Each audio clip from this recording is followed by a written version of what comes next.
Hello and welcome back to Rev Endurance Sports and another bike profile.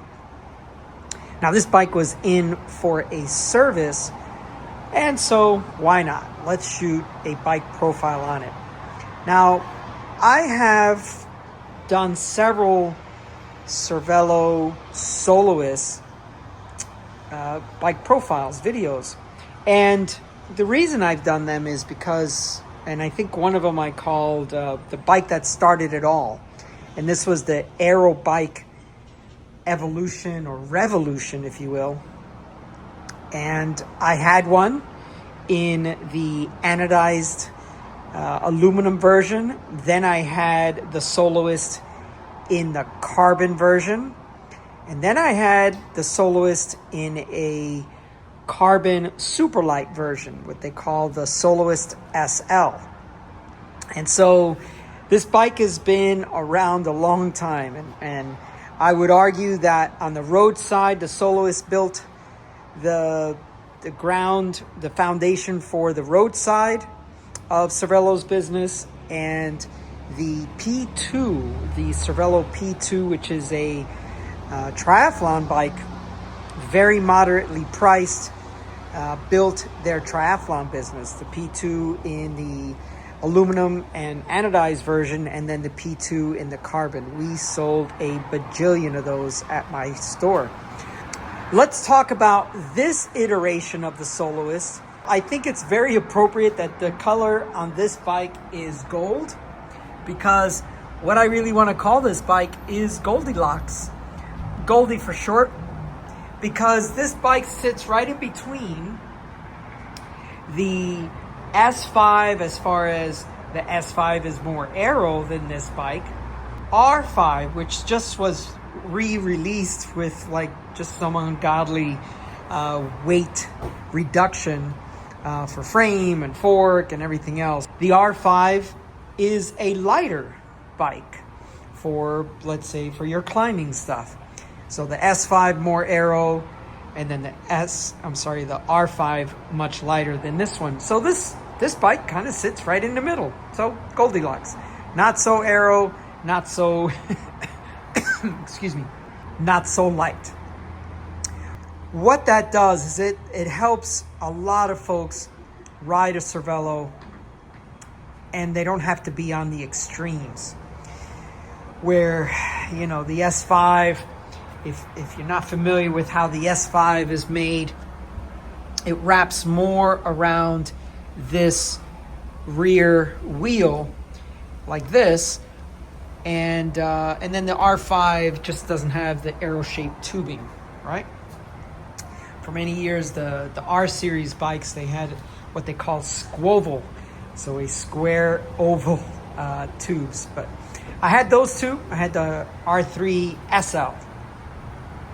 So the SL projects were the black with white decals, very, very unimaginative color scheme, but that was based on it being super light at the time.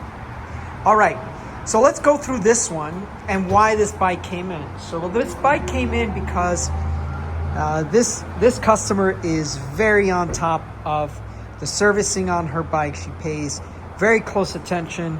She has very good records, and she can tell you when rotors were replaced, when tires were replaced, how many miles the tires have been on. Something I just don't know on my bikes. I just ride them, and when the brake pads need replacing or when the tires need replacing, they just get replaced. That's just the way I operate.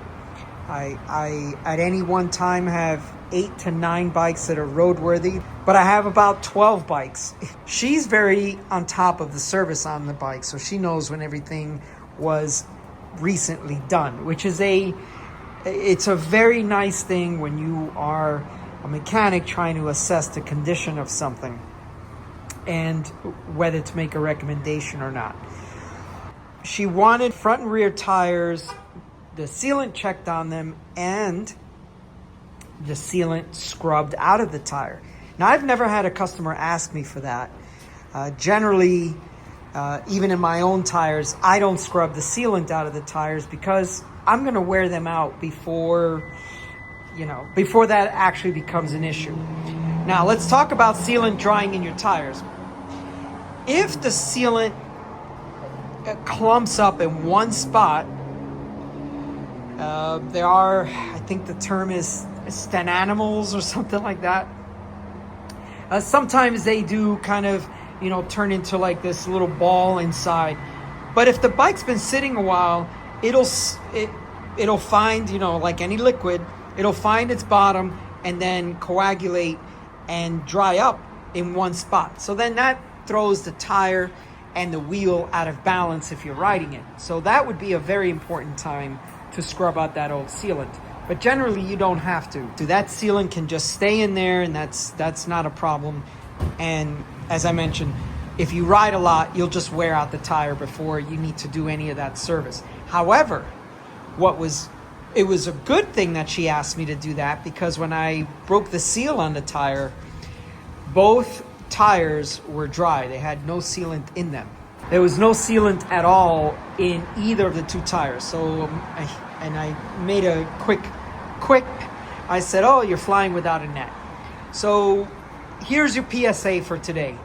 Please check the liquid sealant in your tires to make sure it is still in liquid form, and also test the consistency of that sealant to make sure that the only thing, because what ends up happening is you get the sealant dries up, but the water carrier is still in a liquid form, and so there's no more sealant in that liquid form. So you have liquid in your tires, but you don't actually have the sealant.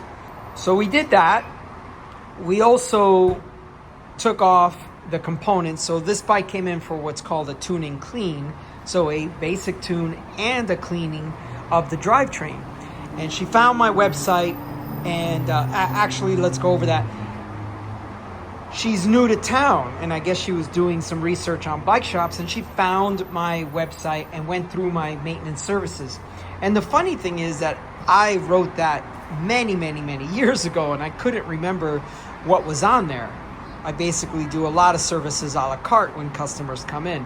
They request what they want, I do, and I follow their wishes. So I had to go back and look at it, and I was like, oh, okay, that's what I wrote. And it was also funny because I said, I make no apologies for our service fees. I am extremely meticulous, and in fact, I am. So, she is getting that treatment on her bike.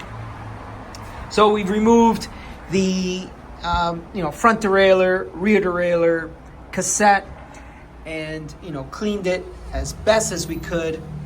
And then also I realized that tune and clean service was written up when I was doing primarily, there were disc brake bikes, but not that many.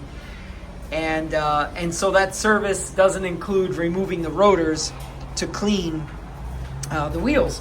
Because what ends up happening is when you have rotors or a disc brake bike, what ends up happening is there's a lot of dirt that will accumulate between the rotor and I'm trying to shoot that, but yeah, between the rotor and the hub, just a lot of dirt will accumulate there, and you just can't get access to it. So you have to remove the rotor to do a proper job, and that's what I did here. So this bike is now, I mean, it's literally as clean as it probably was on the showroom floor. The chain needed to be replaced. I said, I know that it's going to bite the hand that feeds me, but your drivetrain is really, really dirty. I also see some corrosion on your chain. So what do you think about going to a wax lube? And at first she hesitated, but then I showed her the drivetrains on my bikes and the thousands of miles that I'm putting on my bikes and not having to replace a chain this whole year. I'm over 9,000 miles for the year. It's only September. In fact, I'm trying to ride 30 days in September, for the month of September, all 30 days. And today is the 25th, and I've been on a 25-day streak. So you could just see some of the wax right there. So it's just, what we're doing is we're doing a drip instead of the dunking into the crock pot situation, right? And I think that that's a better solution for her at home. She just uses the drip lube, the super secret drip chain wax lube, and that'll be fine for her. What else did we find on this bike? Yes, there was another one of her wishes was to clean off some dried sealant that was all inside the wheel arch, and right here it was just a big old spot, and she had tried and tried and tried to remove it and just could not remove it, and there it is. It's clean now, and I think that's probably going to make her the happiest. Well, except maybe the brand new clean and wax chain, and maybe the cassette as well. But yeah, she's very meticulous about her bike, and just that dried wax the dried sealant just would not come off. So it took me a while, but I finally got it off. Now, in case you haven't been schooled on wear indicators, that's what one of them looks like. So this is a tire we're replacing, and then if we look at the front tire, you can see how pronounced they are there, and of course that makes sense. Rear tires wear out at least twice as fast as front tires. And then, hang on a second. All right, and then you can see here, this is a brand new tire, and you can see how much more pronounced the wear indicators are. Also, I don't know if I covered this, but I did remove the crankset to inspect the bottom bracket bearings. They were fine, and then cleaned the crankset thoroughly. And there's always a lot of stuff that just accumulates in between the chain rings, so that's really a tough challenge for bike mechanics to get in there. And then that sealant, like, I don't know what sealant it was, and I need to ask her, but I mean it's on the front derailleur as well, and it's just, that stuff just won't come off. So anyway, just a very tenacious sealant on paint finishes. It's also on the crankset. There's places I just couldn't get it off, and I don't want to use any heavy chemicals. So anyway, that's that. All right, so that's pretty much all for today. It is a 56. Some folks ask about that. This has a Diva Gel Superflow. So there it is, Celia Italia Gel Superflow, and it's quite forgiving. Sorry, I've got another. Hang on. So there it is, our paramedics going to the rescue someone. Right. What else? Yeah, just a great little build. It's got the Zipp 303S, so a nice, affordable Zipp wheel.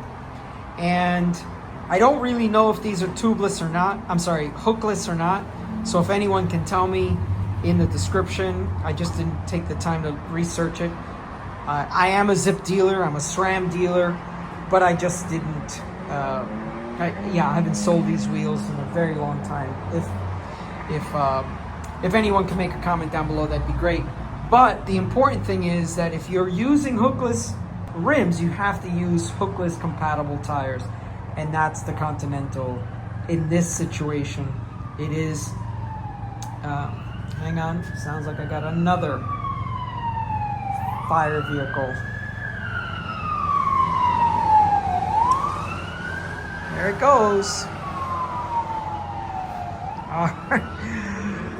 Sorry for that, but as anyone who's watched my channel for a while, I've got 2 fire stations literally a mile south and a mile north of me, so, or at the most a mile and a half, so there's always activity. Yes, so I like the little gold accents, the little gold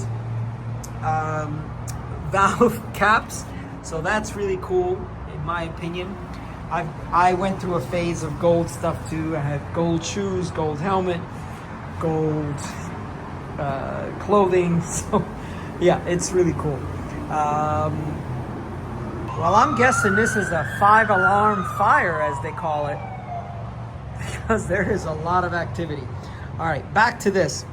Shimano pedals with an Ultegra group set here. Shimano has a very, very big market share of the pedal system side of things. And I asked her, how come you don't have a power meter? Because she's got such a great bike here. And she said, well, I just don't want to deal with the issues I've seen all my friends have over the years and all this other stuff. And I said, well, you're in luck, because the Cervelo Shimano platform power meter pedals are available now, and they are excellent. And sure, I've only had them a few months, but I've had the Cervelo Asioma pedals, the look style pedals, for about 8 years and done 70-something thousand miles on them. And now John up in Northern California has them. And yeah, they work great, so no real issue. So maybe over time she will agree to start using a power meter. All right, I think that is all for today. This is a well-built bike, and it's a very well-maintained bike, and it was a pleasure working with her and working on her bike. So hopefully I've done a good service for her, and I will see this bike more frequently. And that's one thing that I said about the front tire. I said, she's like, should we replace both of them? And I'm like, well, if you plan on coming through my shop more frequently, then no, let's leave it. Let's wear that one down. There's no need to replace both tires at the same time. I think a lot of folks do that, or think that they have to do that. I'm of the opinion that you just wear out you just replace the one that's worn out. No need to replace both tires at the same time. I just don't think that's necessary. Unless, of course, they are both worn out. I mean, that goes without saying, but I want to make sure that I made that clear. Yeah, so anyway, that is your Cervelo Soloist post-service and bike profile all in one go.